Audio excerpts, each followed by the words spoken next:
Hello friends, આપણે આજે જોવાનું છે ધોરણ 9 સામાજિક વિજ્ઞાનનું 20મું ચેપ્ટર છે આપત્તિ વ્યવસ્થાપન.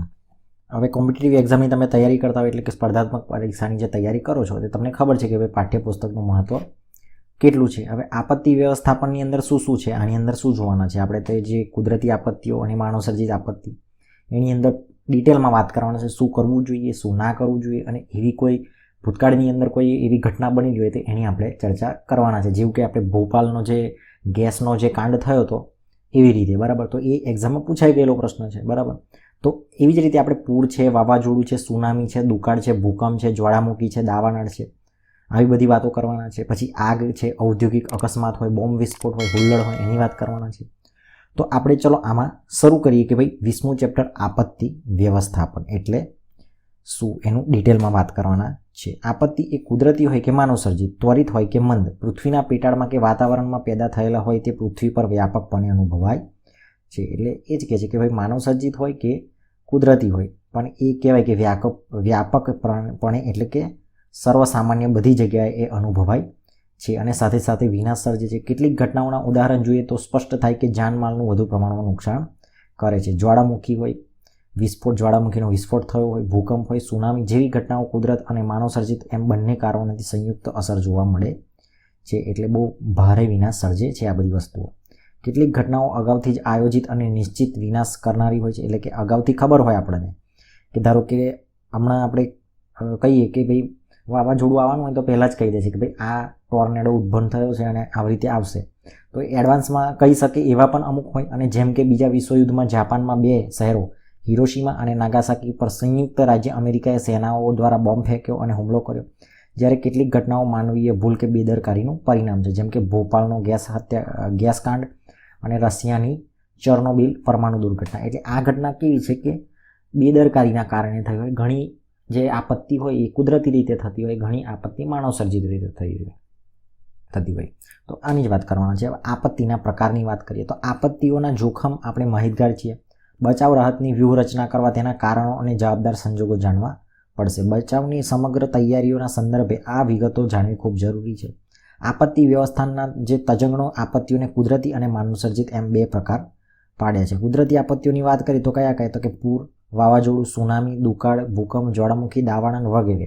જેમાં પૂર, વાવાઝોડું અને સુનામી જે દુકાળ છે એની આગાહી કરી શકાય છે. હવે પૂર આવવાનું હોય તો એની આગાહી થાય, વાવાઝોડું આવવાનું હોય તો થાય, સુનામી આવવાની હોય તો થાય, દુકાળ આવવાનો હોય તો થઈ શકે. પણ ભૂકંપ છે, જ્વાળામુખી હોય, દાવાનળ છે, આ બધાની આગાહી શક્ય નથી. માનવસર્જિતની વાત કરીએ તો તેમાં આગ, ઔદ્યોગિક અકસ્માત હોય, બોમ્બ વિસ્ફોટ હોય, હુલ્લડ વગેરે મુખ્ય છે. હવે પહેલાં આપણે વાત કરીએ કુદરતી આપત્તિઓની. તો કુદરતી આપત્તિઓની વાત કરીએ તો પહેલાં પૂર છે, એની અંદર પૂરની વાત કરીશું. તો પૂરનો સામાન્ય રીતે આપણે એવો અર્થ કરીએ છીએ કે વિશાળ ભૂસ્તર, આપણે 1 મિનિટ પેન લઈ લઈએ. તો પૂરનો આપણે શું મતલબ વિચારીએ કે સામાન્ય રીતે આપણે એવો અર્થ કરીએ છીએ કે વિશાળ ભૂ વિસ્તારનું સતત કેટલાય દિવસો સુધી પાણીમાં ડૂબેલું રહેવું, એને પૂર કહેવાય. કે કોઈ ભૂમિભાગ જે છે એ પાણીની અંદર ડૂબેલો હોય તો એને પૂર કહેવાય. મોટે ભાગે લોકો પૂરની ઘટનાઓ નદી સાથે જોડે છે, જ્યારે નદીનું પાણી કિનારાના ભાગો ઉપરથી વહીને નજીકના જમીન વિસ્તારોમાં ડૂબાડી દે છે. પૂર એ કેવી છે, કુદરતી ઘટના છે. એકધારા ભારે વરસાદનું પણ પરિણામ છે. વરસાદ એકધારો પડે તો પણ પૂર આવી જાય. માનવ પ્રવૃત્તિઓ, જળ પરિવહન અને જમીન ઢોળાવ વગેરે બાબતોની અવગણીને કરાયેલા બાંધકામ અને પૂર વિકરાળ સ્વરૂપ ધારણ કરે છે અને મોટા પાયે પ્રમાણમાં જાનમાલની હાનિ કરે છે. હવે શું કરવું અને શું ન કરવું, ડુ અને ડોન્ટ્સ. તો સલામતી સ્થળે પોતાની કિંમતી અને અંગત જરૂરિયાતો વસ્તુઓ લઈને આશ્રય લેવો. પાણી, સૂકો નાસ્તો, મીણબત્તી, ફાનસ, પ્લાસ્ટિકની ડબ્બીમાં ભેજ ના લાગે તે રીતે દિવાસળીની પેટી સાથે રાખવી. હવે દિવાસળી પણ સાથે રાખવી પ્લાસ્ટિકના ડબ્બાની અંદર, એટલે પેલું ભેજનું ના થઈ જાય. ફાનસ રાખવી, મીણબત્તી રાખવી, સૂકો નાસ્તો રાખો, પાણી રાખવું, બરાબર છે. બાળકોને ભૂખ્યા રાખશો નહીં. પૂરની ઓસર્યા બાદ પાણીને ઉકાળીને વાપરવું. રેડિયો હોય, મોબાઈલ ફોન હોય, અચૂક સાથે રાખવા. સાપથી સાવધાન રહેવું. તે કોરી અને સૂકી જગ્યામાં આવી શકે છે અને તેને દૂર રાખવા વાંસની લાકડી સાથે રાખવી. હવે શું ન કરવું, તો કે પૂરના જે પાણીથી બનાવેલ ખોરાક ખાશો નહીં. પૂરનું જે પાણી હોય એનાથી એ પાણી યુઝ નહીં કરવાનું. સલામત સ્થળેથી બહાર જતા માર્ગો અને પરિસ્થિતિ ચોક્કસ માહિતી લીધા વિના નીકળશો નહીં. પૂર આવેલું હોય ને અમુક પાછા જોવા નીકળે પાછા બાઘા, એટલે જોવાનું શું હોય એમાં, પૂરમાં પાણી જ હોય, બરાબર. તો એવી રીતે ખાલી નીકળવાનું નહીં અને કોઈ પણ માહિતી વગર બહાર નીકળવાનું નહીં. અને જે લોકો પૂરની કામગીરીમાં મદદરૂપ થાય છે, એટલે જે લોકો આપણે ફોર્સ કહીએ છીએ, પોલીસ ફોર્સ હોય કે એના માટે સ્પેશિયલ પૂરની સલામતી માટે જે લોકો આવતા હોય એમને સહયોગ કરવાનો, ના કે ત્યાં ફોટા પાડવાના આન તે, બરાબર. તો એવું બધું નાટક નહીં કરવાનું. હવે વાવાઝોડાની વાત એટલે કે ચક્રવાત. તો ચક્રવાતની આપણે વાત કરીએ તો વાતાવરણમાં રચાતા વિક્ષોભથી ભારતીય ઉપમહાદ્વીપમાં ચક્રવાત, સંયુક્ત રાજ્ય અમેરિકામાં હરિકેન અને ટોર્નેડો, ચીન અને જાપાનના કિનારે તાઇફૂન અત્યંત વિનાશક રીતે ત્રાટકે છે. આપણે ઘણી બધી એક્ઝામમાં પૂછાઈ ગયેલું છે. હવે વાવાઝોડું જે છે, હવે સિમ્પલ વસ્તુ કે ભાઈ સંયુક્ત રાજ્ય અમેરિકામાં એને શું કહેવાય, વાવાઝોડાને શું કહેવાય, તો કે હરિકેન અથવા ટોર્નેડો કહેવાય. અમેરિકાના લોકો શું કે હરિકેન અથવા ટોર્નેડો કહેવાય. ચીન અને જાપાનના કિનારે જો કહેવાય તો એને તાઇફૂન કે શું કે તાઇફૂન, ચીન અને જાપાનવાળા, બરાબર. આ પ્રચંડ વાતાવરણીય તોફાનો હવાના દબાણને અસમતુલાથી સર્જે છે. દબાણનું જે સમતુલન ખોઈ બેસે ત્યારે આ સર્જાય છે. આ વાતાવરણ તોફાની પવનો જે વિસ્તારમાંથી પસાર થાય છે ત્યાં મોટા પ્રમાણમાં વિનાશ વેરે છે. ભારતના પૂર્વ કિનારે અને કચ્છ સૌરાષ્ટ્રના કિનારે આ વિધ્વંસક અસરો અનુભવાય છે. હવે શું કરવું જોઈએ, તો કે આવનાર તોફાનોના ચોક્કસ સમય જાણવા માટે ટીવી, રેડિયોના સમાચાર જોતા રહેવો. જેમની પાસે રેડિયો હોય તે અને સાથે વધારાની બેટરી હાથવગી રાખવી. મોબાઈલ ફોન જે ચાર્જ કરી લેવા, વળી પાવર બેંક જેવા સાધનો હોય તો અગાઉથી ચાર્જ કરી રાખવા. રેડિયો દ્વારા મળતી સૂચનાઓ, ચેતવણીઓને ધ્યાનથી સાંભળવા અને તેનો અમલ કરવાનો. અફવાથી દૂર રહેવાનું. વધારાનો ખોરાક, સૂકો નાસ્તો, પીવાના પાણીની જરૂરિયાત મુજબ સંગ્રહ કરવો જોઈએ. બાળકો અને વૃદ્ધો માટે જરૂરી એવા ખોરાક અને દવાની જોગવાઈ રાખવી જોઈએ. બચાવ તંત્ર દ્વારા તમને ઘરે છોડી દેવાનું કહેવામાં આવે તો સૂચનાનું તાત્કાલિક પાલન કરવું જોઈએ. એટલે કે એ લોકો એવું કે ભાઈ તમારું ઘર છોડી દો કારણ કે વાવાઝોડું આવવાનું છે, તો તમારે એ પાલન કરવું જોઈએ. શુદ્ધ અને સલામત પાણી પીવા માટે વાપરવું. સરકાર સ્વૈચ્છિક સંસ્થા દ્વારા ઊભા કરેલા આશ્રય સ્થાનમાં આશ્રય લેવો અને ત્યાંના વ્યવસ્થાપકો જે હોય એને આપેલી સૂચનાનું ચુસ્તપણે પાલન કરવું જોઈએ અને તેમની સૂચના સિવાય તે સ્થાન ન છોડવું જોઈએ. પાલતુ પ્રાણીઓ હોય તો ખીલે બાંધી રાખવાના નહીં, એને છૂટા રાખવાના, કારણ કે જ્યારે પૂર આવે તો એ પોતાની રીતે પોતાનો બચાવ કરી શકે અને પ્રયત્ન કરી શકે, બરાબર છે. અને શું ન કરવું જોઈએ, હવે જે આવે વાવાઝોડું તો શું ન કરવું જોઈએ, બરાબર છે. તો રેડિયો પર હવામાન વિભાગની દ્વારા આવતી ચેતવણી સિવાય અફવાઓમાં ધ્યાનમાં લેશો નહીં. એટલે અફવાઓ જે આપણે ફેલાય છે વોટ્સએપ મીડિયા દ્વારા, તો એ અફવાઓ પર ધ્યાન નહીં આપવાનું. રેડિયો અને હવામાન ખાતું અથવા તો ઓથેન્ટિક જે ચેનલ હોય સરકારી, એ જે કે એ જ માણી લેવું, બરાબર છે. અચાનક હવામાન સ્વચ્છ થઈ જાય, વરસાદ બંધ થઈ જાય, પવન રોકાઈ જાય તો પણ ખુલ્લામાં બહાર ના નીકળશો. હવે માનો કે વાવાઝોડું આવ્યું ને થોડી વારમાં બંધ થઈ ગયું તો પાછું બહારું થઈને જોવા નહીં નીકળવાનું એમ. અચાનક પવન કે વરસાદ ત્રાટકી શકે છે. વીજળીના થાંભલા લટકતા છૂટા વાયરોને અડશો નહીં અને તેનાથી દૂર રહો. હવે આવી રીતે કહેવાય કે આવ્યું હોય વાવાઝોડું, બરાબર છે, તો પછી શું થાય કે વીજળીના થાંભલા અમુક વાર પડી જતા હોય પછી, બરાબર. તો એવી બધી વસ્તુને અડકવાનું નહીં, ડાપણ નહીં કરવાનું. જાહેરાતના મોટા પાટિયા હોય, હોલ્ડિંગ્સ હોય કે વૃક્ષો જે હોય, મોટા વૃક્ષો, એની નીચે રહેવાનું નહીં. હવે ભૂકંપની વાત કરીએ તો ભૂકંપની અંદર તો ભૂકંપનો સામાન્ય અર્થ પૃથ્વીની સપાટીનું કંપવું એવું કહેવાય. સામાન્ય રીતે ભૂકંપ શું સમજો કે પૃથ્વી ધરું છે, બરાબર.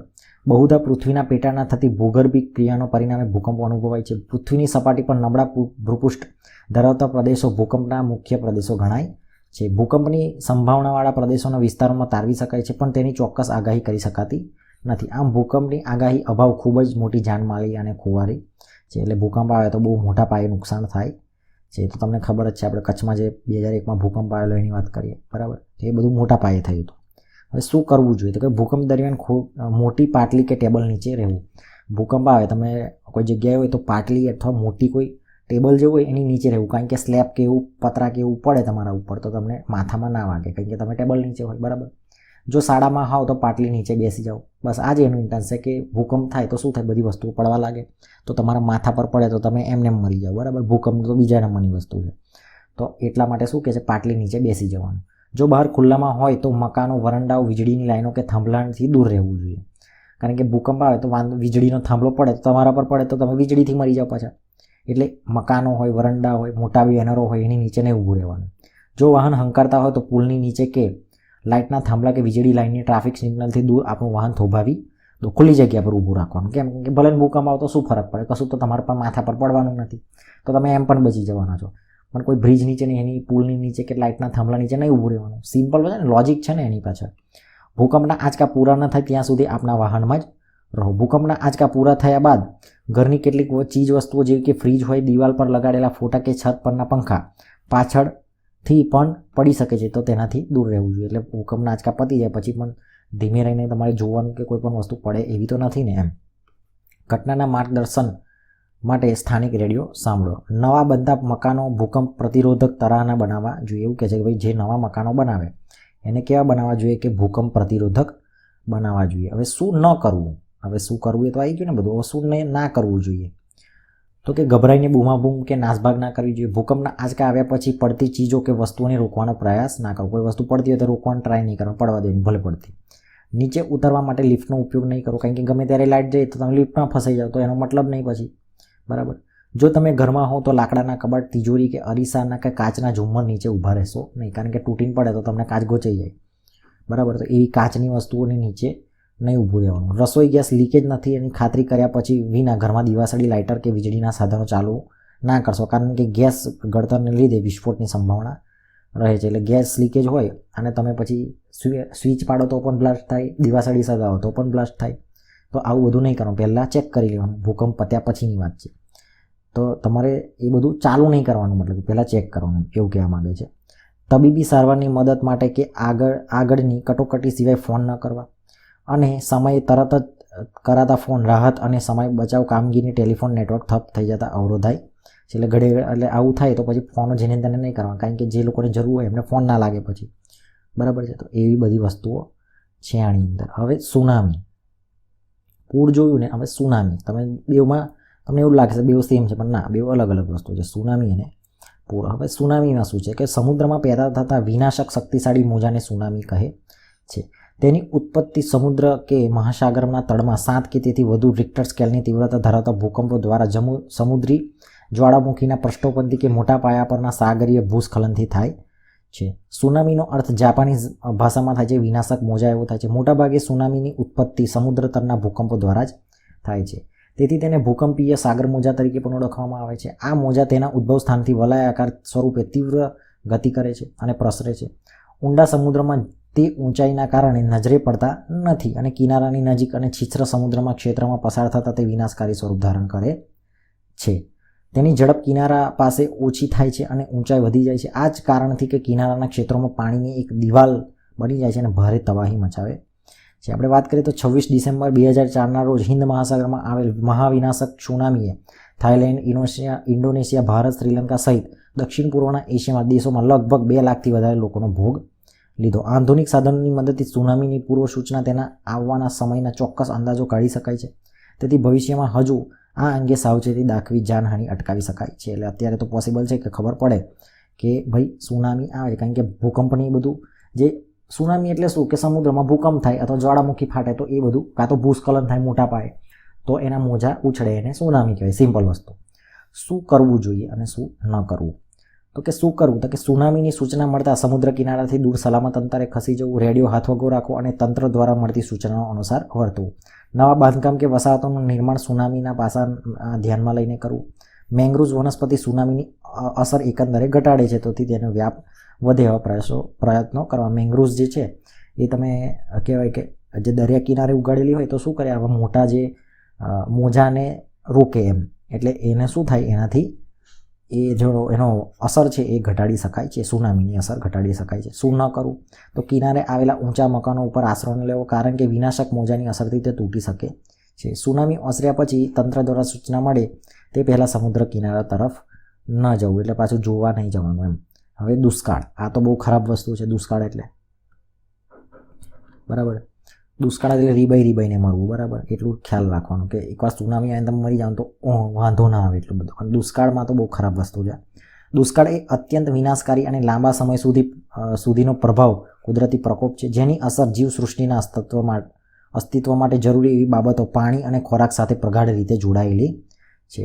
મોસમી આબોહવાના વિસ્તારોમાં અનિયમિત વર્ષાઋતુ અને ઓછા કે નહિવત વરસાદના જે વર્ષો છે એમાં દુષ્કાળ સમસ્યા ઉદ્ભવે છે, કારણ કે ખેતીના પાકો, અનાજ અને જીવસૃષ્ટિ માટે પાણી સંપૂર્ણ રીતે અવલંબે છે. અછતની પરિસ્થિતિમાં પાણીના અભાવને લીધે સર્જાય છે. આ પરિસ્થિતિમાં ખેતી અને કુદરતી વનસ્પતિને ભારે હાનિ પહોંચે છે. દુષ્કાળની સ્થિતિમાં માનવો માટે અનાજ સાથે પાલતુ જે કહેવાય કે પશુઓની જે ઘાસચારો હોય એની સમસ્યા ઊભી થાય છે. એક જમાનામાં દુષ્કાળ અને ભૂખમારાથી ભારે જાનહાનિ થતી હતી, જોકે આજના યુગમાં વાહન વ્યવહાર અને સુદ્ધડ વ્યવસ્થાપનના કારણે તેને નિવારી શક્યા છે. દુષ્કાળ પડે તો, દુષ્કાળ એટલે શું, ઇન શોર્ટ પાણી ના હોય એટલે પાક ના થાય, એટલે ખાવાના ફાફા પડી જાય, શાકભાજી ના થાય, ઘાસચારો ના થાય, એટલે પશુપાલનને પણ નુકસાન થાય. પણ અત્યારે આને નિવારી શકાય, કારણ કે બીજા દેશથી ઇમ્પોર્ટ કરી લેવાય, બરાબર. એટલે મતલબ કે લોકો ભૂખથી ના મરે એમ. બહારના દેશથી ઇમ્પોર્ટ કરો તો સરકાર કે ગમે તે રીતે એ પોસિબલ છે, કારણ કે બધા સાધનો હવે છે, બરાબર. એટલે એટલું બધું તો કંઈ ખરાબ ના હોય, પણ દેશની જે આર્થિક પરિસ્થિતિ નબળી પડી જાય, બીજું એમાં એવું બધું થઈ શકે છે, બરાબર. શું કરવું જોઈએ અને શું ન કરવું જોઈએ? ખેતીમાં ટપક સિંચાઈનો વ્યાપ વધારવો જોઈએ. અનાજની માપબંધી કરવી જોઈએ. ઉપલબ્ધ જળ જથ્થાનો અંદાજ કાઢીને વપરાશનું આયોજન કરવું જોઈએ. રાહત કામો અને સસ્તા દરના અનાજના વિતરણની વ્યવસ્થા ઊભી કરવી જોઈએ. તાકીદના કામ સિવાયની બાંધકામની પ્રવૃત્તિ બંધ રાખવી જોઈએ. એટલે આવી રીતે દુષ્કાળ પડે તો પાણી જ્યાં મિનિમમ વાપરવાનું એમ. શું ન કરવું? તો અનાજનો બગાડ છે અટકાવવા માટે ભોજન સમારંભો ન યોજવા અને નાગરિકોને અનાજ કે ઘાસચારાની સંગ્રહખોરી નહીં કરવી. એટલે ઘણા દુષ્કાળ પડે તો કે સંગ્રહખોરી કરે, જે રૂપિયાવાળા હોય કે બધું ભરી ગાલો, બીજાને ભલે ના મળે પણ આપણે ખૂટવું ના જોઈએ એમ કરીને બધું ભરી ગાલે, બરાબર. તો એવું ના કરવું જોઈએ એમ. હવે દાવાનળ એટલે શું કે ભાઈ જંગલોમાં લાગતી જે આગ છે એને દાવાનળ કહેવાય, જે મોટા પાયા પર ફેલાઈને ભારે વિનાશ સર્જે છે. દાવાનળની ઘટના માટે વીજળીના પડવાના દાવાનળ કેવી રીતે થાય? તો કે ભાઈ વીજળી પડવા સિવાય અન્ય માનવ સર્જિત પણ કારણો છે. સળગતી બીડી કે સિગરેટ, દીવાસળી ફેંકવી, પર્યટકો, યાત્રિકો કે પશુ ચરાવવાના દ્વારા સળગતી સામગ્રી છોડી દેવી જે મુખ્ય છે. દાવાનળમાં સૂકી ઋતુમાં પાનખર પછીના સમયે લાગવાની જે સંભાવના છે એ વધારે હોય છે, જ્યારે જંગલમાં સૂકું ઘાસ અને ખરેલ પાંદડા ઈંધણનું કામ કરે છે. આ પરિસ્થિતિ દાવાનળ ફેલાવવા માટે જવાબદાર છે. એટલે કુદરતી રીતે પણ આગ લાગી શકે જંગલમાં, અને માનવ સર્જિત તો તમને ખબર જ છે, બીડીઓ ફેંકી દીધી હોય, કોઈ સળગતી વસ્તુ મૂકી દીધી હોય, કાં તો પછી પર્યટકો ત્યાં પેલું કેમ્પિંગ કરે ને, શું કહેવાય ને, કેમ્પિંગ, તો સળગાઈને ત્યાં બધું રાખેલું હોય, તો એના કારણે પણ થઈ શકે છે, બરાબર. ગરમી અને ઓછો ભેજ તથા પવનવાળા વિસ્તારમાં જે છે દિવસોમાં જંગલમાં આગ ઝડપથી ફેલાવાની સંભાવના રહે છે. કેટલાક વૃક્ષોમાં જળતો તેલીય પદાર્થ કે જ્વલનશીલ હોવાથી તેનાથી આગ ઝડપી ફેલાય છે. એકવાર દાવાનળ લાગ્યા પછી પવનની દિશામાં દર કલાકે આશરે 15 કિલોમીટરની ઝડપે આગળ વધવાની સાથે સાથે ચારે બાજુ ફેલાય છે. એકવાર દાવાનળ શરૂ થયા પછી તેને બુઝાવવાનો પ્રયત્ન માનવી દ્વારા ન થાય તો આગ પૂરેપૂરી ઠરી જાય કે ભારે વરસાદ થાય એવા બે માત્ર સંજોગોમાં અટકે છે. જો આવી રીતે આગ લાગે જંગલની અંદર તો બે જ રીતે એ ઓલવાય. કાં તો માનવી પોતે આગ બુઝાવે એને, બરાબર, પ્રયત્ન કરે, કાં તો ભારે વરસાદ થાય તો જ, બાકી એની રીતે બુઝાય નહીં, બરાબર છે. એ અને બુઝાય તો પછી બધું ખલાસ કરી નાખે. દાવાનળ સ્વયંભૂ રીતે જ બુઝાઈ જાય ભારે વરસાદ પડે, બરાબર, બે રીતે થાય. દાવાનળના કારણે ભડકે બળતા જંગલોમાંથી ધુમાડો અને ગરમ હવાની સાથે સાથે ઊંચે ચડતા તણખાની નજીક વસાહતોનું આગનું જોખમ ઊભું કરે છે. એટલે ત્યાં તો સળગે ને આજુબાજુમાં જે વસાહતો હોય એને પણ સળગાવે. શું કરવું અને શું ના કરવું જોઈએ? શું કરવું? તો કે વન વિભાગની સૂચના મુજબ કાર્ય કરવું જોઈએ, વર્તવું જોઈએ. સૂકી ઋતુ દરમિયાન જંગલમાં ક્ષેત્રમાં ખાસ પેટ્રોલિંગ ગોઠવવું જોઈએ. સૂકી ઋતુ જે છે એમાં પાંદડા ને બધું સૂકું હોય એટલે ફટ દઈને આગ લાગી જાય એમ, તો એના માટે પેટ્રોલિંગ ગોઠવવું જોઈએ. પેટ્રોલિંગ એટલે શું કે પોલીસ હોય અથવા ફોરેસ્ટ વિભાગના જે પોલીસ કર્મચારીઓ હોય એ નિયમિત શું કરે, એની દેખભાળ રાખે એમ. દાવાનળ બુઝાવવાની ખાસ તાલીમ વન વિભાગના કર્મચારીઓને આપવી જોઈએ. હવે શું ના કરવું? તો કે વન ક્ષેત્રમાં પ્રવાસ કરતા સળગતી બીડી કે ચીજો ફેંકવા ના જોઈએ, અને દાવાનળની નજીક વસાહતોમાં રહેતા લોકોએ વન વિભાગની સૂચનાઓને અવગણવી ના જોઈએ એમ, બરાબર. એટલે આવું બધું છે એની અંદર. હવે માનવ સર્જિતની વાત કરીએ તો માનવ સર્જિત એટલે શું? તો કે માનવી પ્રત્યક્ષ કે પરોક્ષ જાણી જોઈને કે અજાણતા કરેલ. હવે માનવી શું કરે? ભાઈ જાણી જોઈને બી કરે અથવા અજાણતા પણ થઈ જાય. તો એવા કાર્યો જે બેદરકારી, અસાવધાની કે અજ્ઞાનતા માનવ નિર્મિત તંત્રની નિષ્ફળતાના પરિણામે ઘટતી હોય, જેનાથી જાનમાલનું નુકસાન થાય, આવી દુર્ઘટનાને માનવ સર્જિત આપત્તિઓ કહે છે. એની અંદર પહેલું છે ઔદ્યોગિક અકસ્માત. તો કે ઔદ્યોગિક વસાહતો, મિલો, કારખાનામાં પૂરી સાવચેતી પછી પણ અકસ્માતનો ભય હોય છે. એ અકસ્માતો માનવી અને પશુઓની જાનહાનિ થાય છે. ઉપરાંત પર્યાવરણની પણ ભારે માઠી અસરો થાય છે. ઔદ્યોગિક એકમોમાંના મૂળમાં માનવીય ભૂલો જવાબદાર હોય છે. ઔદ્યોગિક પ્રક્રિયાના વિવિધ યંત્રોનું સંચાલન અને સાર સંભાળ અને ઉત્પાદિત સામગ્રી હેરફેર, સંગ્રહ અને વિતરણ પણ માણસો દ્વારા થાય છે. આ દરેક તબક્કે અકસ્માત થવાની સંભાવનાને નકારી શકાતી નથી. એટલે દરેક, જો કોઈ કેમિકલ ફેક્ટરી હોય અથવા કોઈ લોડેડ વસ્તુ બનાવતા હોય, બરાબર છે, અથવા કોઈ ઝેરી કેમિકલ હોય, તો આ બધામાં શું હોય કે અકસ્માત તો થઈ જ શકે. હવે માનો કે કોઈ ક્રૂડની, આપણે પેટ્રોલિયમ પ્રોડક્ટ કોઈ બી છે, બરાબર, એના બેરલો ભરેલા હોય, અમુક કેમિકલ એવા હોય કે આટલા તાપમાને, ધારો કે 25 ડિગ્રી તાપમાને રાખવાના, અને એની 25 થી 26 થઈ જાય તો ઓટોમેટિક બ્લાસ્ટ થઈ જાય, એવા પણ હોય.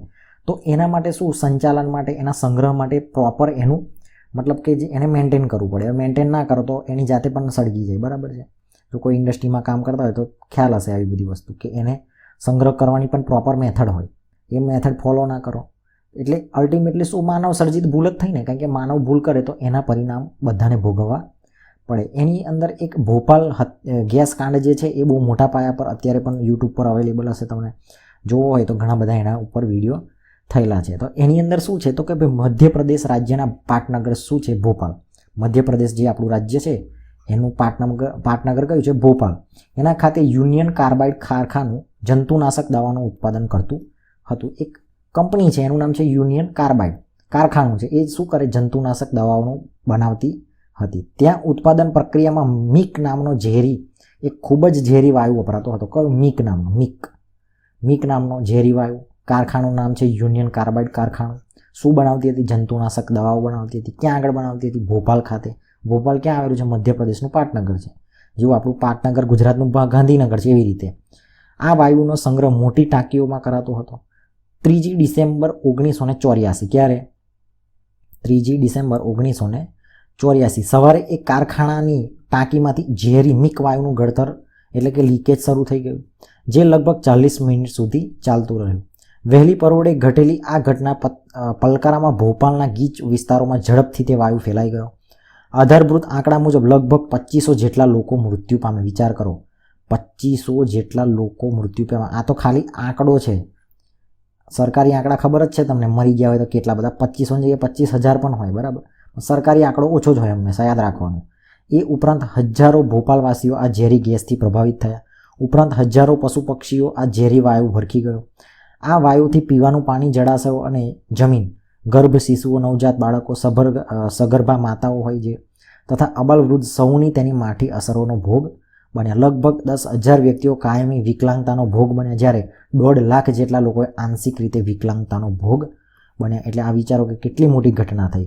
આ ઘટના ગેસ કાંડ જે થયો ભોપાલનો એ ઘણી બધી વાર પૂછાઈ ગયેલો છે. ક્યારે થયો? 3 ડિસેમ્બર 1984. કયો વાયુ હતો? એમાં મિક નામનો ઝેરી વાયુ હતો. કયો?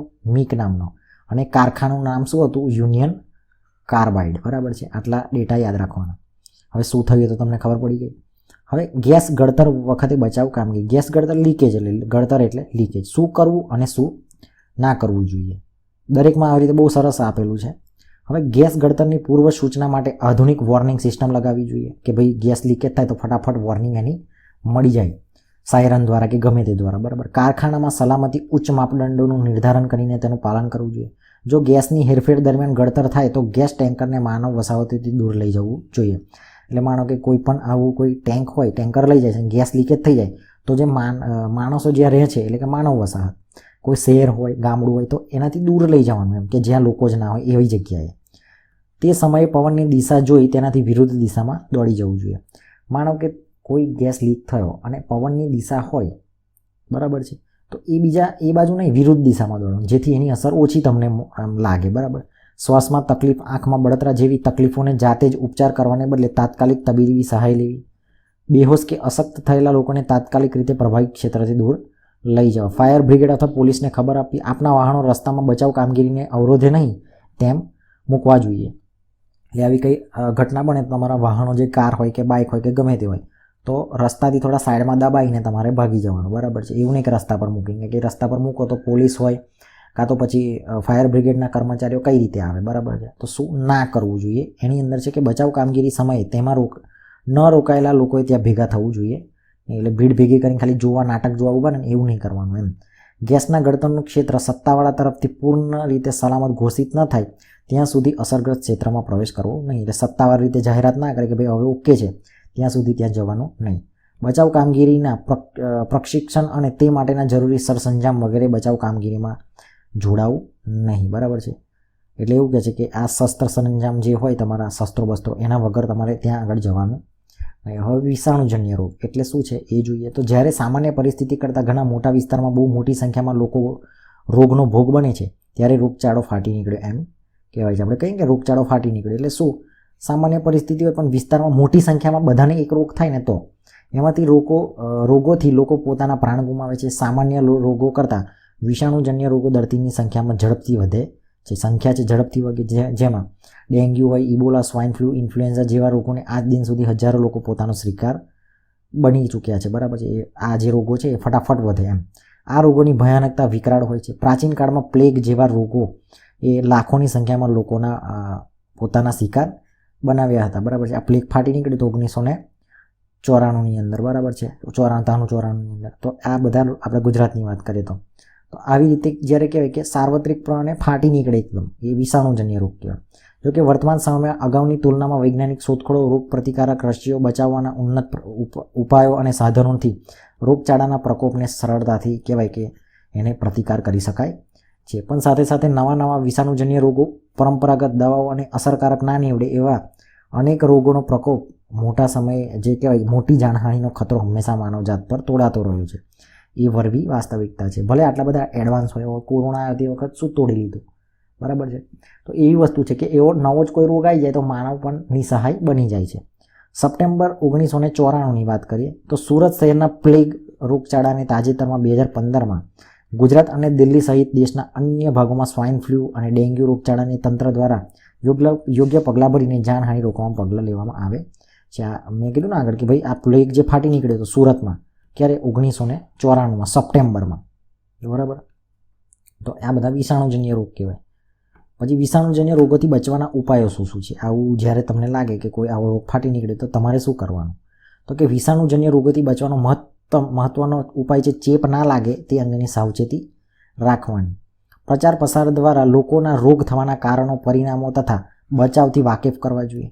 તેના માટે રોગ પ્રતિકારક રસી લેવી જોઈએ. દર્દીઓ સારવાર માટે અલાયદા વોર્ડની પ્રબંધન વ્યવસ્થા કરવી જોઈએ. આંતરરાષ્ટ્રીય સંગઠન વિશ્વ આરોગ્ય સંસ્થા દ્વારા અપાતી વિષાણુજન્ય રોગો અટકાવવા માટેની સૂચનાઓ અને તેની માર્ગદર્શિકા મુજબ પગલાં લેવા જોઈએ. એટલે કે આ કોરોનામાં જે આપણે ફેસ કર્યું છે એની વાત કરી છે, બરાબર. એવી રીતે એમ કે શું કરવું જોઈએ કે ભાઈ ચેપ ના લાગે એવી રીતે, એટલે હાથ બાથ ધોવો, પ્રોપર સેનિટાઈઝ રહો, બરાબર છે. એવા લોકોના સંપર્કમાં ના આવો, અથવા હોસ્પિટલની અંદર પણ એવા જે લોકો છે એને અલગ અલાયદો રૂમ આપવો જોઈએ. એવી બધી વાતો છે. હવે અને આપણે રોગ પ્રતિકારક શક્તિ આપણી મજબૂત બનાવવાની, જેવું કે કાળા પીતા હતા આપણે કોરોનાના સમયમાં, બરાબર. તો એવી બધી વસ્તુ, અને બહારનું નહીં ખાવાનું, એટલે બધું તમારે થોડું સ્ટ્રિક્ટ થવું પડે થોડું. હવે આતંકવાદી હુમલો, તો ગઈ સદીના છેલ્લા દાયકાથી સમગ્ર વિશ્વમાં ત્રાસવાદની ઘટનાઓ ખૂબ જ ભયાનક સ્વરૂપ જે કહેવાય કે ધારણ કર્યું છે તે સૌ આપણે જાણીએ છીએ. વાસ્તવિક રીતે જોઈએ તો આતંકવાદ કોઈ જાતિવાદ, સમુદાય, સંપ્રદાય કે પ્રદેશની પરવા કરતો નથી અને માનવતાનો દુશ્મન છે. આતંકવાદ જે છે એ સમુદાય કે એવું બધું ના હોય એની અંદર, એ તો માનવતાનો દુશ્મન કહેવાય. સામાન્ય રીતે વ્યક્તિ કે વ્યક્તિના સમૂહ દ્વારા કરાતા અનૈતિક વિનાશકારી કાર્યોને આતંકવાદ કહે છે, જેમાં સંપત્તિનો નાશ કરો, ડર અને ભયનો માહોલ ઊભો કરો, પોતાની માંગણીઓ પ્રત્યે ધ્યાન આકર્ષવું, સામૂહિક નરસંહાર કરો, અપહરણ જેવા અમાનવીય કૃત્યો આતંકવાદના હથિયાર છે. હાલમાં આતંકવાદનો વ્યાપ એટલો વધી ગયો છે કે વિશ્વના ઘણા દેશોમાં ફેલાઈ ગયો છે. વર્તમાન સમયમાં કદાચ કોઈ પણ દેશમાં આતંકવાદથી કોઈ પણ દેશ સુરક્ષિત નથી. એટલે બધે જ અત્યારે તો આતંકવાદનો પ્રોબ્લેમ છે. હવે વિશ્વની કેટલીક આતંકવાદની ઘટનાઓની વાત કરીએ તો વિશ્વની અંદર કઈ કઈ ઘટનાઓ બનેલી છે? તો કે જ્યારે 11મી સપ્ટેમ્બર 2001ના રોજ સંયુક્ત રાજ્ય અમેરિકામાં એક આતંકવાદી સંગઠન દ્વારા શ્રેણીબદ્ધ રીતે આત્મઘાતી હુમલાઓ કરાયા. એ દિવસે સવારે 19 જેટલા આતંકવાદીઓ 4 ઉતારૂ જેટ વિમાનોનું અપહરણ કર્યું, જેમાંના 2 વિમાનો ન્યૂયોર્ક શહેરના ટ્વિન ટાવર સાથે અથડાવ્યા હતા. આ 2 વિમાનોની ટક્કરથી તેમાં સવારના તમામ ઉતારુઓ તથા તે ટાવરમાં કામ કરનાર સેંકડો લોકો ગણતરીની મિનિટમાં મારા ગયા હતા. ઘણી મોટી સંખ્યામાં લોકોના મકાનો ધરાશાયી થયાથી ઘાયલ થયા હતા. બાકીના 2 વિમાનો પૈકી એક વિમાન પેન્ટાગોનમાં અથડાયું હતું અને બીજું પેન્સિલ્વેનિયામાં એક ખેતરમાં જઈને અથડાયું હતું. આ હુમલામાં લગભગ 3000 જેટલા નિર્દોષ નાગરિકોનો ભોગ લેવાયો હતો. 6000થી વધુ નાગરિકોનો ઘાયલ થવાનો અંદાજ છે. આ 11મી સપ્ટેમ્બર 2001માં અમેરિકામાં થયેલું આવું. 4 પ્લેન લીધા. 2 પ્લેન જે છે એ ટ્વિન ટાવરમાં અથડાયા, એક બીજું પ્લેન છે એ પેન્સિલ્વેનિયામાં ઠોકી દીધું અને એક પેન્ટાગોનમાં. 13મી ડિસેમ્બર 2001ના રોજ આતંકવાદી જૂથના 5 આતંકવાદીઓ ભારતીય સંસદ પર પણ હુમલો કરેલો. ક્યારે? 13 ડિસેમ્બરના રોજ. અને લગભગ 45 મિનિટ સુધી આડેધડ ગોળીબાર કરીને પરિસરને બાળમાં લીધું. લોકશાહીના પવિત્ર મંદિર એવી સંસદને ભ્રષ્ટ કરવાના પ્રયત્નો ભારતીય સુરક્ષા દળ અને જવાનોની જાનની બાજી લગાવી તેને નિષ્ફળ બનાવ્યા. એટલે જે આતંકવાદીઓને નિષ્ફળ બનાવ્યા. આ ઘટનામાં આતંકવાદીઓને સામનો કરતા 8 જેટલા પોલીસ જે કહેવાય સુરક્ષાકર્મી શહીદ થયા અને 16 જવાનો ઘાયલ થયા. 26 નવેમ્બર 2008ના રોજ મોડી રાત્રે મુંબઈની જાણીતી હોટલો પાસે તથા અન્ય મહત્વની જગ્યાએ થોડા સમયના અંતરે શ્રેણીબદ્ધ વિસ્ફોટો, ગોળીબારની ઘટનાઓ થઈ, જેના કારણે 137 જેટલા લોકો ઘાયલ થયા. આ ઉપરાંત જાણીતી હોટલમાં પણ આતંકવાદીઓ અનેક લોકોને બાનમાં લીધા. આ ઘટના પર નિયંત્રણ મેળવવા કેન્દ્ર સરકારના 200 NSG એટલે કે નેશનલ સિક્યુરિટી ગાર્ડની કમાન્ડો લશ્કરના 50 કમાન્ડો અને લશ્કરની 5 ટુકડીઓ મોકલવામાં આવી. આધુનિક હથિયારોથી સજ્જ આતંકવાદીઓને લગભગ 2 દિવસ સુધી સંગ્રહ કરીને માત કરાયા હતા. ડિસેમ્બર 2014માં પાકિસ્તાનના પેશાવર શહેરમાં લશ્કરી છાવણીઓમાં વિસ્તારમાં એક આવેલ આર્મી સ્કૂલમાં આતંકવાદીઓએ કરેલ હુમલામાં 132 નિર્દોષ બાળકોને સહિત 141 લોકોના મોત થયા હતા. એટલે આ જુઓ તમે કેટલો મોટો આંકડો કહેવાય આ બધી વસ્તુઓનો. એટલે આતંકવાદ બધા જ દેશોમાં છે. એટલે આતંકવાદની ઘટનાની અંદર શું કરવું અને શું ન કરવું એ જોઈએ. તો કોઈ પણ વ્યક્તિ શું કરવું જોઈએ, તો કે કોઈ પણ વ્યક્તિની શંકાસ્પદ હિલચાલની પોલીસને જાણ કરવી જોઈએ. જાહેર સ્થાનો જેવા કે શોપિંગ મોલ હોય, છબી ઘરો હોય, બગીચા હોય, ધાર્મિક સ્થાનો હોય, બિનવારસી વસ્તુઓને અડવાની નહીં અને તેની જાણ ફરજ પરના સુરક્ષા કર્મીને કરવી જોઈએ. સુરક્ષાના હેતુથી કરાતી તપાસ કે અંગ જડતીની પ્રક્રિયામાં સહયોગ આપવો જોઈએ. તમે જો ઘર ભાડે આપો તો તેની નોંધ નજીકના પોલીસ મથકે અવશ્ય કરાવવી જોઈએ. આમ કરવું કાયદાકીય જોગવાઈ મુજબ અનિવાર્ય છે. એટલે ઘર ભાડે આપતા હોય તો પાછું એનું નોંધાવવું જોઈએ. ડાયરેક્ટ બધું બાયપાસ નહીં કરવાની દરેક વસ્તુ. જાહેર સ્થળોને CCTVથી સુસજ્જ કરવા જોઈએ. મુસાફરી દરમિયાન બસ કે ટ્રેનમાં કોઈ પણ વ્યક્તિ પોતાનો સામાન છોડીને ઉતરી ગયો એવું માલુમ પડે તો તાત્કાલિક જાણ જવાબદાર વ્યક્તિને કરવી જોઈએ. જવાબદાર એટલે પોલીસ સ્ટેશન અથવા તો રેલવેના પોલીસ કર્મીઓ હોય એમને જાણ કરવાની. બરાબર છે. પછી જે પાડોશમાં રહેતા લોકોમાંથી જો કોઈ વ્યક્તિ એકલો હોય, સ્થાનિક લોકો સાથે બહુ હળતો મળતો ના હોય, મોડી રાત સુધી કોમ્પ્યુટર પર કામ કરતો હોય તેવા લોકો તમને જણાય તો એ પોલીસને જાણ કરવી જોઈએ. બિનવારસી વાહનોની જાણ પોલીસને કરો. બિનવારસી તમારી આજુબાજુમાં કંઈ વાહન પડી રહ્યું હોય, કાર હોય, બાઇક હોય તો તેની જાણ કરવી જોઈએ. પછી જે શું ન કરવું, તો કે અજાણ્યા વ્યક્તિ દ્વારા અપાતી વસ્તુ કે પાર્સલ લેવી નહીં. અજાણ્યા વ્યક્તિને પૂરતો તપાસ સિવાય ઘર ભાડે આપવું જોઈએ નહીં. અજાણ્યા વ્યક્તિ સાથે ઘર, મોબાઈલ કે વાહનની લેવેચ કરવી જોઈએ નહીં. એટલે અજાણ્યાથી દૂર રહેવાનું ઇન શોર્ટ. બરાબર છે. પછી છે કે હવે આ આપણે આતંકવાદની વાત કરીએ, હવે હુલ્લડની વાત કરીએ. તો હુલ્લડની અંદર શું છે? હુલ્લડ કોને આપણે કહીએ? સામાન્ય રીતે આપણે હુલ્લડ કોને કે દંગા થતા હોય એને આપણે હુલ્લડ કહીએ. પણ શું છે એની ડેફિનેશન એ જોઈએ.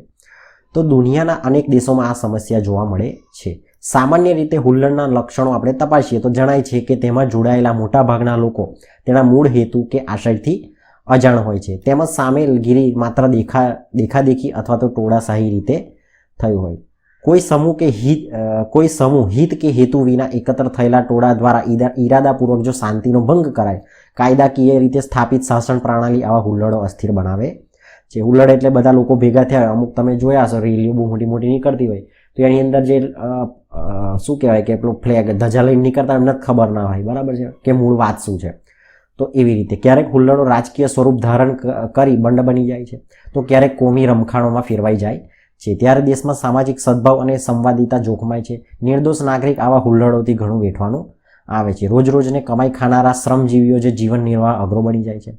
ઉપરાંત લોકોના જાનમાલની પણ ભારે ક્ષતિ થાય છે. તેનાથી દેશની એકતા અને અખંડિતતા જાળવવા માટે પડકાર ઊભો થાય છે. આથી હુલ્લડને સખત પગલાં લઈને ડામવા અનિવાર્ય છે. એટલે આ હુલ્લડની ડેફિનેશન સમજી ગયા તમે કે શું હુલ્લડ કોને કહેવાય? કે એવા રીતે ભેગા થયેલા લોકો જે શાંતિ ભંગ કરે. બરાબર છે. આખું પિક્ચર છે. હવે શું કરવું અને શું ના કરવું, તો કે શું કરવું જોઈએ? તો કે અફવાઓ અને હિંસા ભડકાવે તેવી વાતો ફેલાતી અટકાવો. મોહલ્લા કે પળોમાં શાંતિ સમિતિની રચના કરવી જેથી સક્રિયતાથી પ્રવૃત્ત થવું. હુલ્લડના અસરગ્રસ્તોને મદદરૂપ થઈને નાગરિક ધર્મ બચાવો. શું ના કરવું? કે અફવાઓમાં ફેલાવવામાં નિયમિત નહીં બનવાનું. ઘણા લોકો શું જાણ્યા જોયા વગર ફોરવર્ડ કરી દે. એટલે ભાઈ તને ખબર છે પહેલાં આ સાચી વસ્તુ છે કે ખોટી છે. તો અફવાઓ ફેલાવવામાં નિયમિત નહીં બનવાનું. કાયદો અને વ્યવસ્થા જાળવવામાં તંત્ર દ્વારા આપેલ આદેશો અને સંચારબંધીનું ઉલ્લંઘન કરવું નહીં. સોશિયલ મીડિયામાં આવતી પાયા વિનાની વાતોની ન માનવી જોઈએ અને એને ફેલાવશો નહીં. આ ઉપરાંત ક્યારેક આતંકવાદીઓ પોતાના સાથીઓને જેલમાંથી છોડાવવા પોતાની અન્ય માંગણીઓ સત્તાવાળા સાથે પાસે મનાવવા માટે બસ, ટ્રેન કે વિમાન જેવા ઉતારું વાહનોનું અપહરણ કરે છે. મુસાફરોને બાનમાં લઈને દબાણ ઊભું કરવાના પ્રયાસો કરે છે. આવા સમયે બાનમાં પકડાયેલા મુસાફરોને કુટુંબીજનોએ ધૈર્ય દાખવીને શાંતિ જાળવવી જોઈએ અને શાસન દ્વારા કરાતી કામગીરીનું સમર્થન કરવું જોઈએ. આવી ઘટનાઓમાં કમાન્ડો ઓપરેશન હાથ ધરીને આતંકવાદીઓ સાથે વાટાઘાટો કરી અને નાગરિકોને છોડાવવાની કામગીરી હાથ ધરાય છે. એટલે જે હાઈજેક કરી લે ને એવું. હવે ટ્રાફિક સમસ્યાઓ. આપણે સૌ મોટા શહેરની સડકો પર આપણે સૌએ શું છે કે આપણે સૌએ મોટા શહેરોની સડકો પર વાહનોને એકબીજાની અડોઅડ ચાલતા અને તેમ ગોકળગાયની ગતિએ આગળ વધતા જોયા છે. આ પરિસ્થિતિને ટ્રાફિક જામ કે ટ્રાફિક જામ કોને કહેવાય તો તમને ખબર જ છે. જ્યારે વાહન વ્યવહારના સાધનો જે છે એ સડક પર અટકી જાય છે ત્યારે ટ્રાફિકની સમસ્યા ઊભી થાય છે. મોટા શહેરોની વ્યસ્ત સડકો પર આ પ્રકારની સમસ્યા વારંવાર સર્જાય છે. સડકો પર વધુ અવરજવરના સમય એટલે કે પીક અવર્સ એટલે કે જે સમયે વધારે અવરજવર થતી હોય ને, ધારો કે જનરલી 9 થી 10ની અંદર વધારે થતું હોય. કેમ? કારણ કે કંપનીઓ જે છે ઔદ્યોગિક જે સ્થાનો ત્યાં આગળ અવરજવર વધતી હોય છે એટલે 8 થી 10ની વચ્ચે વાહનોની ગતિ લગભગ થંભી જાય છે. આ વિકટ સમયે વાહન ચાલકોએ મુસાફરો અને રાહદારીઓ માનસિક તણાવ અનુભવે છે. આ સ્થિતિને નિયંત્રણ કે માર્ગ વ્યવહારને પુનઃ શરૂ કરવામાં ઘણો લાંબો સમય લાગે છે. ટ્રાફિક જામ થતાં વાહનોમાંથી નીકળતો ધુમાડો અને મોટી માત્રામાં બહાર પડતા મલિન દ્રવ્યોથી વાયુ અને સાથે સાથે અવાજનું પ્રદૂષણ પણ જન્માવે છે. પરિણામે તે વિસ્તારમાં લોકોના આરોગ્ય અને વનસ્પતિના વૃદ્ધિ વિકાસમાં જોખમાય. સમગ્ર વિશ્વમાં વધતા જતા શહેરીકરણ અને ટ્રાફિક જામની સમસ્યામાં લગભગ બધા મોટા શહેરોમાં જોવા મળે છે. વાહનોની હારમાળા ઘણી લાંબી બનતી જાય છે. રાહત અને બચાવ કામગીરીની જે ફરજ બજાવતા વાહનના રસ્તા પર અટવાય ત્યારે ઘણીવાર વ્યક્તિઓ પોતાનો પ્રાણ ગુમાવવાનો પણ વારો આવે છે. ઉદાહરણ તરીકે 108 એમ્બ્યુલન્સનું અટકાવવું, ટ્રાફિક વધવાના કારણે વાહન ચાલકોની બેદરકારી અને માર્ગ ઉપરની નિશાનીઓ કે ચિહ્નોને સમજના અભાવે સર્જાતા અકસ્માતોમાં પ્રતિવર્ષ સેંકડો લોકો જાન ગુમાવે છે. એટલે આવી રીતે ટ્રાફિક જામ થઈને એમ્બ્યુલન્સ બિચારી અટકી ગયો, એની અંદર કોઈ ખરેખર જે કહેવાય કે રોગિસ્ટ કે કોઈ હોય બરાબર, કાં તો એક્સિડન્ટ થયું ને એવા વ્યક્તિને લઈ જતા હોય તો એ પણ મરી જ જવાનો છે. કારણ કે ત્યાં કહેવાય કે જે ટ્રાફિકમાંથી નીકળે ને તો એને સારવાર મળે ને બરાબર. તો ભારતની સડકો પર થતા અકસ્માતોમાં થતા મૃત્યુનો જે આંક છે ઘણો ઊંચો છે. કેટલીક વાર સડક દુર્ઘટનામાં ભોગ બનનારી વ્યક્તિ ક્યારેક કાયમી અપંગ પણ બની જાય છે. સગીર વયના ચાલકો દ્વારા વાહન અકસ્માતોના કિસ્સામાં વર્તમાનપત્રોમાં મોટાભાગે ચમકતા રહે છે. ધોરીમાર્ગો પર અતિશય વાહનના ભારણથી થતા અનિયંત્રિત ગતિના કારણે મોટી દુર્ઘટનાઓ સર્જાય છે. માનવરહિત રેલવે ફાટક પર થતા વાહન અકસ્માતો બિનજરૂરી ઉતાવળ કે અપાયેલી સૂચનાને અવગણવાનું પરિણામ છે. ઘણા તમે રેલવે ફાટકો જ્યાં ત્યાં આગળ કોઈ વ્યક્તિ ના હોય, ખાલી એની મેળે શું થતા હોય, જે એના ફાટકના જે પેલા એ હોય લોખંડના રોડ લાંબા, એ શું થાય ખુલે અને બંધ થાય બરાબર ઓટોમેટિક. તો ઘણા લોકો શું કરે કે બાઇક નમાવીને નીકળી જતા હોય, જોયા જશે તમે. તો હવે તું મોટો શહેનશાહ છે, તું અંબાણી છે, તારે એટલી રાહ જોઈ શાંતિથી કે ભાઈ જતો રહે, પછી શાંતિથી જવું. પણ આપણે બધા અંબાણીના છોકરા એટલે શું કરીએ, પાછા બાઇક નમાવીને નીકળી જઈએ. હવે એ ટાઈમે જો ટ્રેન આવી જાય તો શું હાલત થાય બરાબર. તો આવી બધી વસ્તુઓ એટલે બિનજરૂરી ઉતાવળ ના કરવી જોઈએ. વધુ પડતા ટ્રાફિકના સમયે ઈંધણનો મોટી માત્રામાં બગાડ થાય છે. જો સમયસર અસરકારક પગલાં કે પરિવહન વ્યવસ્થાનું આગોતરું આયોજન અને ટ્રાફિકના નિયમોનું પાલન માટેની પ્રતિબદ્ધતા નહીં કેળવીએ તો આ સમસ્યાથી આગામી દિવસોમાં અનેક લોકોની જિંદગી માટે જોખમ ઊભા થશે, તે નિશંક છે. એટલે એ પણ પ્રોબ્લેમ થાય. હવે શું કરવું અને શું ના કરવું? તો શું કરવું એની અંદર છે કે મોટા શહેરોની નજીક ઉપનગરો વિકસાવવા તથા તેને સુવિધાજનક જાહેર પરિવહન સેવાથી સઘન રીતે સાંકળવા જોઈએ. રાહદારીઓ અને સાયકલ સવારો માટે સડકની અલગ ટ્રેક બનાવવા જોઈએ. જાહેર રસ્તાઓ પર થતા દબાણનો નાબૂદ કરવો જોઈએ. ધીમી ગતિએ ચાલતા વાહનો, પ્રાણીઓ કે વ્યક્તિ દ્વારા ખેંચાતા વાહનોને પીક અવર્સ દરમિયાન ચલાવવાનો પ્રતિબંધ મૂકવો જોઈએ. ઘણીવાર જોયું છે ને તો પેલો ધીરે ધીરે જે વાહનો ચાલે પ્રાણીઓ દ્વારા, તો વચ્ચે એ લઈને પેલા સાયકલવાળા લઈને ફરતા હોય પેલું એનો સામાન. એટલે એ તો એનો ધંધો કરે નો ડાઉટ, પણ પીક અવર્સ હોય જ્યારે વધારે વાહનો જતા હોય તો એના લીધે 10 જણ ઢીલા પડે પાછળ બરાબર છે. તો એના લીધે શું થાય, ટ્રાફિક જામ થાય. તો એવા જે કહેવાય કે ધીમી ગતિએ ચાલતા જે વાહનો છે એને પીક અવર્સમાં પ્રતિબંધ મૂકવો જોઈએ. પરિવહનને લગતા નિયમોની જાણકારી શિક્ષણ, જાહેર ખબર અને જનજાગૃતિ કાર્યક્રમના માધ્યમથી લોકો એટલે નાગરિકોને આપવી.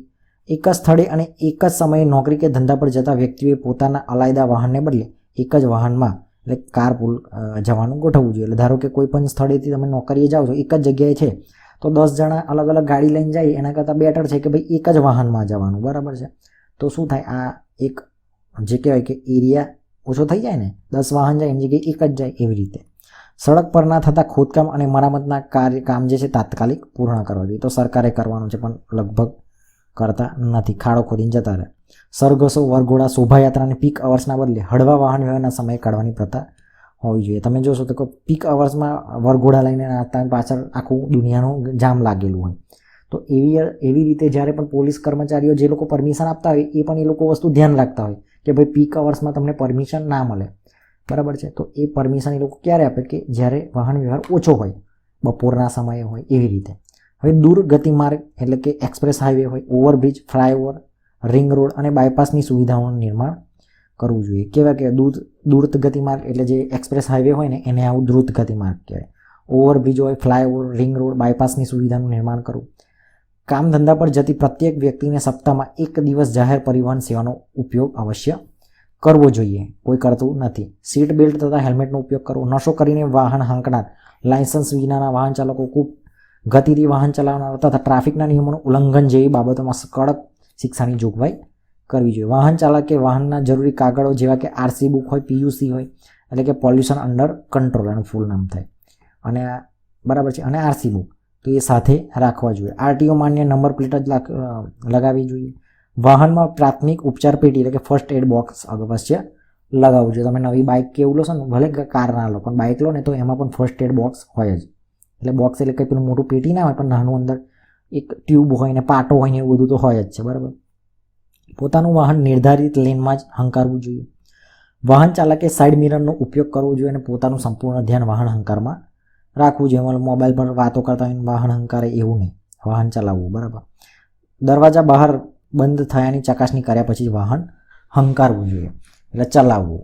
વાહન થોભાવતા પહેલાં પાર્કિંગ લાઇટ અચૂક ચાલુ કરવી જોઈએ. નાના વાહનો અને રાહદારીઓની સુગમતા માટે રાત્રિના સમયે ડીપર એટલે કે લો બીમનો ઉપયોગ કરો. તમે જોતા હશો કે અમુક સામે આવતા હોય ને સિંગલ પટ્ટી હોય રોડ, સામે આવતા હોય ફૂલ લાઇટ મારેલી, એટલે ભાઈ બીજાને સામે ના દેખાય એટલે તારે શું કરવાનું, લો બીમ મારવી પડે, ડીપર મારવી પડે. વાહન હંકારતા બૂટ પહેરવા જોઈએ. ધીમી ગતિએ ચાલતા વાહનો હંમેશા રસ્તાની છેક ડાબી બાજુએ હંકારવા જોઈએ અને હંમેશા જમણી બાજુ ઓવરટેક ઘણીવાર જોયા છે કે ડાબી બાજુથી રમકાવતા હોય, એટલે એવું નહીં, જમણી બાજુથી ઓવરટેક કરવું જોઈએ. હવે શું ન કરવું જોઈએ, તો ટ્રાફિકના નિયમોનું ઉલ્લંઘન કરવું નહીં, બરાબર. એટલે ટ્રાફિકના નિયમોનું ઉલ્લંઘન નહીં કરવું, એના પાલન કરવાનું, બરાબર. માલ સામાનની હેરફેર રાત્રિ કે વહેલી સવારના સમય સિવાય ના કરવી જોઈએ. માલ સામાનની જે હેરફેર હોય, મોટા પાયે જે હેરફેર કરતા હોય એ લોકો રાત્રિ કે વહેલી સવારે સમય ના કરવી જોઈએ. પીક અવર્સમાં મતલબ ના કરવી જોઈએ. વાહનોમાં નિર્ધારિત ક્ષમતા અને મર્યાદા કરતાં વધારે સામાન કે ઉતાવળનું સ્થળાંતર કરવું જોઈએ નહીં. વાહન ચાલકો માટે સડકો પર મુકાયેલી સૂચના બોર્ડ, નિશાનીઓ અને સંકેતને નષ્ટ કે વિકૃત કરવા નહીં. અમુક તો ત્યાં ડિઝાઇનો દોરતા હોય તો એવું બધું નહીં કરવાનું. વાહનોની ડિઝાઇન સાથે ચેડા કરવા નહીં. એટલે વાહન જે તમે લીધું હોય, કાર હોય કે બાઇક હોય કે ગમે તે, એની સાથે ચેડા નહીં કરવાનું. અમુક પાછા આગળ ગાર્ડ લગાવશે ને પાછળ લગાવશે ને પેલી કાચ એના પાછા બ્લેક કરી નાખશે ને આવું બધું નાટક નહીં કરવાનું. એ બધું આરટીઓ વાળા પછી તમને પકડે ને પછી પૈસા લેતા કે આ લોકો ભ્રષ્ટાચાર કરે, તો પણ તું શું કરવા એ બધું નાટક કરે, બરાબર. વાહન હાંકતી વખતે ચાલકે મોબાઈલ ફોનનો ઉપયોગ ના કરવો જોઈએ, પણ બધા જ કરતા જ હોય છે. સીટ બેલ્ટને પહેર્યા વિના વાહન હંકારવું નહીં, પણ પોલીસવાળા આવે ત્યારે સીટ બેલ્ટ ખેંચે એટલે બધા 99% લોકો આવું જ કરતા હોય, મોબાઈલ ફોનનો ઉપયોગ કરે, બરાબર. રેલવેના પાટા કે રસ્તો ઓળંગતા રાહદારીઓને ઇયરફોન કે મોબાઈલ વાપરવો નહીં, બરાબર છે. ટ્રાફિકનું સંચાલન કરતા સુરક્ષા કર્મીઓના સૂચનાના બાબતે દલીલબાજીમાં ઉતરવાય નહીં.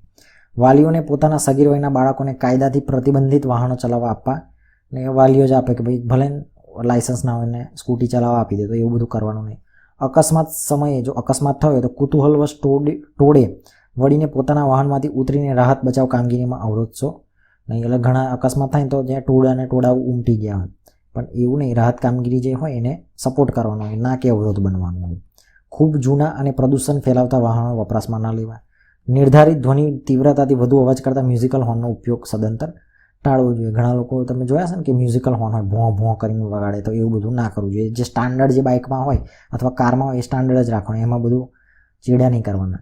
ચાલુ વાહને દરવાજા ખોલવા નહીં. ચાલુ વાહને દરવાજા ખોલીને થૂકતા હોય પડીકી, તો આવું બધું નહીં કરવાનું. વાહન ચાલકે રાત્રે કે નહીંવત ટ્રાફિકમાં સિગ્નલનો ભંગ કરવો નહીં. હવે કોઈ ના હોય, કોણ જોવાનું છે, ટ્રાફિક નથી તો કાઢી લે બાઇક, પણ એવું નહીં, સિગ્નલ હોય એ પ્રમાણે ચાલવું જોઈએ. વાહનોની અવર જવરના જે માર્ગો છે વિસ્તારોમાં બાળકોને નહીં રમવા દેવા, બરાબર છે. અને કેફી દ્રવ્યો કે પીણાનો નશો કરીને વાહન હંકારવું નહીં. આટલી બધી વસ્તુ છે ના કરવી જોઈએ, પેલી આગળ આવીએ કરવી જોઈએ, પણ લોકો જનરલી લોકો નથી કરતા, બરાબર છે. આ મેન્ટાલિટી બધાની છે, એવું નહીં કે બધાને જનરલી એવું જ હોય છે, બરાબર. હવે જોઈએ કે ભાઈ આપત્તિની વાત કરીએ તો આપત્તિમાં માનવ જીવન પર અસરો શું થાય છે એ જોઈએ. તો શું અસરો થાય છે, તો કે ભાઈ આપત્તિઓની અસર વધતે ઘટતે અંશે બધા લોકો પર જ પડે છે, પરંતુ એની સૌથી માઠી અસરો ગરીબ અને અભાવગ્રસ્ત લોકો પર વિશેષ જોવા મળે છે. સામાન્ય રીતે માનવ જીવન પરની આપત્તિઓની અસર 4 પ્રકારમાં વહેંચાઈ શકાય છે. આપત્તિ આવે તો કઈ રીતે લોકોને અસર કરે, જો અલ્ટિમેટલી કોઈ સરકાર હેલ્પ કરે તો સરકાર સામે ટેક્સ વધારે તો લોકોને જ અલ્ટિમેટલી તો નુકસાન કોને લોકોને જ થવાનું છે અને જે અસરગ્રસ્તો હોય એમને પણ થવાનું છે, એમને વધારે થાય. હવે આપત્તિઓની ભૌતિક અસરો શું થાય તો કે સ્થાવર અને જંગમ મિલકતોને ભારે નુકસાન થાય છે અથવા તો નષ્ટ થાય છે. રસ્તા, રેલમાર્ગો, પુલ, વીજળી, ગેસ, સંદેશા વ્યવહારની વ્યવસ્થા જેવી આંતરમાળખાકીય સુવિધાની ક્ષતિ પહોંચે છે, જેને તાત્કાલિક પુનઃનિર્માણ કરી શકાતું નથી. પૂરને કારણે ખેતીલાયક ફળદ્રુપ જમીન ભારે ધોવાણ લાંબા ગાળે પણ પૂરતી ના થઈ શકે એવું નુકસાન થાય છે. એટલે આપત્તિની ભૌતિક અસરો શું કે જે અડી શકાય ને એવી વસ્તુઓને નુકસાન થાય, જેવી કે રેલ રસ્તા છે, રેલ માર્ગો, લોકોના ઘરો ભાંગી જાય, વીજળીની લાઈનો તૂટી જાય, બરાબર છે, પુલ ભાગી જાય, સંદેશા વ્યવહારની બધી વ્યવસ્થા ખોરવાઈ જાય. તો એ બધી વસ્તુમાં રિકવરીમાં પણ વાર લાગે. હવે જનજીવન પર થતી અસરો કઈ કે આપત્તિના લીધે અનેક લોકો મોતને ભેટે છે, તો કેટલાક કાયમી વિકલાંગ બને છે. સામાન્ય નાગરિકોનું પણ સ્વાસ્થ્ય કથળે છે. જેને પોતાની સ્વજનો ગુમાવ્યા છે તેને આઘાત અને હતાશામાં હોય છે, તેને માનસિક પીડામાંથી બહાર લાવવામાં એ કપરું છે. કેટલાક બાળકો અનાથ અને કેટલાય વૃદ્ધોનો સહારો છીનવાતા કફોડી સ્થિતિમાં મુકાઈ જાય છે. તેનું પુનઃવસનનું કામ જે ભારે જહેમત માંગી લે છે. લોકોને જીવનમાં અનેક મુશ્કેલીઓને હાડમારીઓને વેઠવી પડે છે. એટલે જનજીવન પર કાં તો મરી જાય કાં તો એનું એ વિકલાંગ બને. હવે એ એવું નથી કે એટલું થઈ ગયું, એના પછી તો એના સ્વજનો હોય, એના ઘરે રહેતા હોય, એના પર ડિપેન્ડેડ ફેમિલી હોય, તો એને કેટલું નુકસાન થાય, બરાબર છે. તો એ બધી જે વસ્તુ છે એ બહુ બધી વધારે નુકસાન આપે છે. આપત્તિઓની આર્થિક અસરો શું તો કે આપત્તિ બાદ પુનઃનિર્માણ માટે મોટા પ્રમાણમાં મોટા નાના ભંડોળની વ્યવસ્થા કરવી પડે છે. તેની સીધી અસર ચાલુ વિકાસના કામો પર પડે છે. નાણાકીય સંસાધનોની અછત ઊભી થતાં યોજના પૂરી કરવાનો સમય લંબાય છે. ઔદ્યોગિક એકમો પુનઃ કાર્યરત થાય ત્યાં સુધી બેરોજગારીનો પ્રશ્ન વિકટ બને છે. આપત્તિગ્રસ્ત વિસ્તારોની લોકોની આર્થિક સ્થિતિ નબળી બને છે. હવે આપત્તિઓની સામાજિક અસરો શું? આપત્તિગ્રસ્ત વિસ્તારમાંથી થતું લોકોનું સ્થળાંતર કે પલાયન તે વિસ્તારના સામાજિક ઢાંચાને પ્રભાવિત કરે છે. સામાજિક ઉત્સવો, જાહેર ઉજવણીના પ્રસંગો અગાઉની તુલનામાં નીરસ બની જાય છે અને મૂળ સ્વરૂપમાં આવતા વર્ષો લાગી જાય. સામાજિક તાણાવાણામાં પરિવર્તન આવતા અંતઃ સામાજિક સંસ્થાઓ જે છે એ નબળી પડે છે, એટલે બધું ખોરવાઈ જાય છે. હવે આપત્તિઓનું પછીનું પુનઃસ્થાપન કઈ રીતે કરાય તો કે આપત્તિમાં પ્રથમ કામગીરી બચાવ છે, બીજા ક્રમે રાહત અને છેલ્લા પુનઃસ્થાપનનો ક્રમ આવે છે. પહેલાં તો કઈ આપત્તિ આવે એટલે પહેલાં કામગીરી શેની હોય? બચાવ કરવાની, પછી એમને રાહત આપવાની અને પછી પુનઃસ્થાપન કરવાની. આપત્તિઓના સ્વરૂપ મુજબ પુનઃસ્થાપનની જરૂરિયાતો પણ જુદા જુદા પ્રકારે હોય છે. ભૂકંપ, પૂર, વાવાઝોડું બાદ મોટા પ્રમાણમાં મકાનોનું નિર્માણ કરવું પડે છે. દુષ્કાળ બાદ લોકોને માટે નવી રોજગારી ઊભી કરવી અને ખેતી ક્ષેત્રે સાધન સહાયની વ્યવસ્થા ઊભી કરવી પડે છે. વિષાણુજન્ય રોગચાળામાંથી પછી ભવિષ્યમાં બચાવ માટે મોટા પાયા ઉપર લોક શિક્ષણ અને જનજાગૃતિના કાર્યક્રમો યોજવા પડે છે. માળખાગત સુવિધાઓને ક્ષતિ પહોંચી હોવાથી પુનઃનિર્માણનું કામ ભારે અવરોધો વચ્ચે કરવાનું થાય છે. જે કુટુંબમાં માત્ર એક કે બે વ્યક્તિ બચી હોય તેવા પરિવારનું પુનઃસ્થાપન ખૂબ અઘરું કામ છે. કારણ કે માલ મિલકતનું નુકસાન થયું હોય, ઘર તૂટી ગયું તમે બનાવો, પણ વ્યક્તિ ના હોય તો એ જે પુનઃસ્થાપનનું કામ જે વ્યક્તિને રિલેટેડ હોય, જે એનું અવસાન પામ્યું હોય કે એને અપંગતા આવી હોય, એનું કામ ખૂબ અઘરું બની જાય છે. જે લોકોએ વિનાશ નજરે જોયો છે તે લોકોની માનસિક આઘાતમાંથી બહાર લાવવા મનોચિકિત્સાની વ્યવસ્થા સમયસર ના થાય તો તે લાંબા ગાળે માઠા પરિણામો લાવી શકે છે. એટલે ડિપ્રેસ થઈ જાય અમુક લોકો પાછા એવા હોય માનસિક રીતે, કારણ કે એની સામે જોયેલું હોય એને. બચી ગયેલા લોકોમાંથી કાયમી વિકલાંગતાનો ભોગ બનેલા લોકોને તાલીમ અને રોજગારની ગોઠવણ જરૂરી છે. આમ આપત્તિઓનું પછી પુનઃસ્થાપન એક પડકારજન્ય કાર્ય છે.